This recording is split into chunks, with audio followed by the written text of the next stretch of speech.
पिता का हुक्म। मनोज छोटी उम्र का ही सबसे छोटा समझदार लड़का था। उसके तीन सगे और भाई भी थे। वह तीनों के तीनों ही बहुत ही शरारती थे।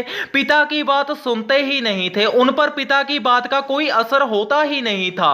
समय निकली गया। वह तीनों ही 40 से पार हो गए और उनकी इसी वजह से शादी भी नहीं हुई थी, क्योंकि वह सभी ही बददिमाग थे। तो मनोज भी बड़ा हो गया, उसकी शादी हो गई और उसके पिता ने फिर एक सबसे पहला हुक्म सुनाया कि अब भी तुम तीनों के तीनों ही सुधर जाओ, नहीं मैं तुमको घर से निकाल दूंगा। तो उन्होंने सुधरना क्या था, वो तो जमा ही बदतमीज किस्म के थे।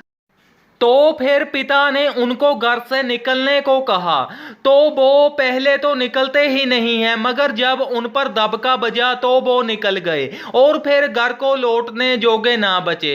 तो मनोज के पिता ने सारी संपत्ति उसके अकेले के ही नाम लगा दी। तो मनोज के मन में भी लालच आ गया कि अब तो सब कुछ मेरे हाथ ही लग गया है।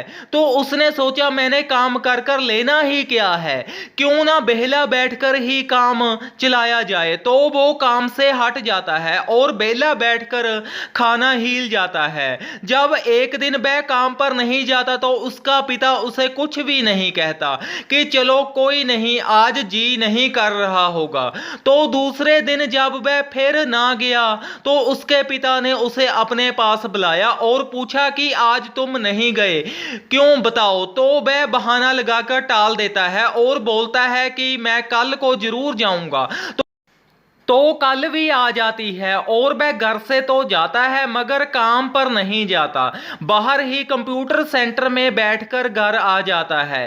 तो तीसरे दिन वो फिर ऐसे ही करता है, क्योंकि उसको पैसा दिखता होता है कि पैसा तो बहुत है, मैंने कमा कर क्या लेना है।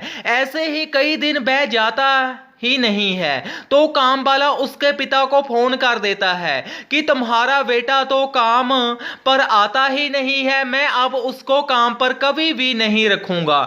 इतना कहकर वह फोन काट देता है और उसका पिता सोचता है कि वह काम पर तो हर रोज घर से जाता है, तो वह सोचता है कि उसको आने दो, सुनाते हैं उसे हुक्म। तो वह घर पर आ जाता है और उसका पिता उसे बोलता है कि बेटा काम से आए हो, लो तुम्हारी टांगों की मालिश कर दूं, थक गए होगे। तो वह एकदम हैरान हो जाता है कि पिता को सब कुछ पता चल गया है। तो वह उसी टाइम उससे सारी संपत्ति मड़वा लेता है और अपने नाम कर लेता है और उसको हुक्म सुनाया जाता है कि तुम भी मेरे घर नहीं आना। तो उसको भी घर से निकाल दिया जाता है और बहुत समय निकल जाता है। फिर वह चारों ही घर आ जाते हैं और बोलते हैं कि अपने पिता से कि हमसे बहुत बड़ी गलती हो गई, कृपा मुझे माफ कर दें। तो वह उनको बोलता है कि अब आ गई है सुरत ठिकाने। तो वो उनको कहता है कि ऐसे माफ नहीं करूंगा, पहले तुम्हें घर में तो मैं बांट रहा हूं, मगर अच्छे से रहना होगा और काम करना होगा, बेहला नहीं रहना होगा।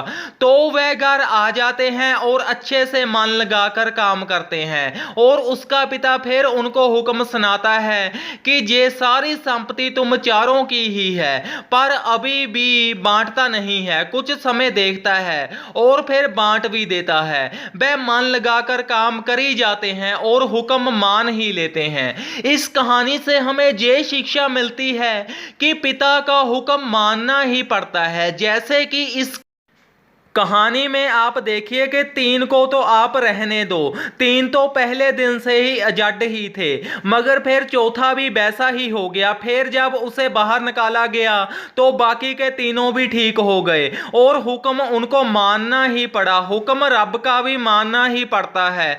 अगर रब का हुक्म नहीं मानोगे तो रब आपसे वो मनवा ही लेगा और आप उतना टाइम सुखी नहीं रहोगे।